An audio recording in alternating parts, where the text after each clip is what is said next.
গাজার ঘটনায় বিশ্ব নেতাদের সমালোচনায় যা বললেন জয়া আহসান। ফিলিস্তিনের অবরুদ্ধ গাজা উপত্যকায় ইসরায়েলি বর্বরতা বেড়ে চলেছে। গত 12 ঘন্টায় দখলদাররা খান ইউনুস এলাকা লক্ষ্য করে সবচেয়ে বেশি হামলা চালিয়েছে। সেখানে অন্তত 19 জন নিহত হয়েছেন, যাদের মধ্যে নারী এবং শিশু রয়েছে। ইসরায়েলি সেনারা খান ইউনুসের কয়েকটি আবাসিক ভবন এবং অস্থায়ী তাঁবুতে হামলা চালিয়েছে। এতে অনেক মানুষ ধ্বংসস্তূপের নিচে আটকা পড়েছেন। যারা সেখান থেকে বাঁচার আকুতি জানাচ্ছে, ধ্বংসস্তূপের মানুষরা আটকে থাকায় মৃতদের সংখ্যা আরও বাড়তে পারে। গাজার স্বাস্থ্যসেবা খাত ভেঙে পড়েছে। দখলদার ইসরায়েল বাহিনীর হাত থেকে সাধারণ মানুষই নয়, চিকিৎসকরাও রক্ষা পাননি। তাদেরকেও হত্যা করা হচ্ছে, গণহত্যা। ইসরায়েলের এই বর্বরতার প্রতি ঘৃণা প্রকাশ করেছেন সর্বশ্রেণীর পেশার মানুষ। বিশেষ করে আরব এবং বিশ্ব নেতাদের সমালোচনায় মেতে উঠেছেন সাধারণ মানুষ থেকে তারকারাও, দুই বাংলার সমান জনপ্রিয় অভিনেতা এবং অভিনেত্রীরাও।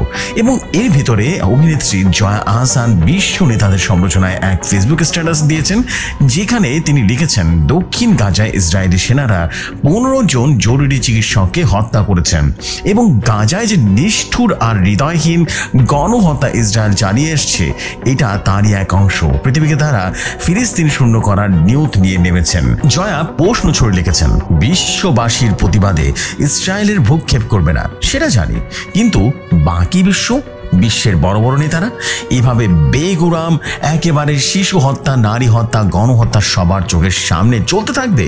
সবশেষে হৃদয় ভাঙা আকুতি নিয়ে জয়া দেখেন, মানুষের হৃদয়ের উপর থেকে পর্দা সরিয়ে যাক এবং ফিলিস্তিনি মানুষের মতো বাঁচার সুযোগ করে পাক। এদিকে ঢাকায় সিনেমার জনপ্রিয় অভিনেতা সিয়াম আহমেদ রোববার বিকেলে নিজের ফ্রি প্যালেস্টাইন স্যুটের একটি ছবি প্রকাশ করে লিখেছেন, আমি যখন এই পোস্টে লিখছি ততক্ষণ গাজার অস্তিত্ব কি মুছে গেছে?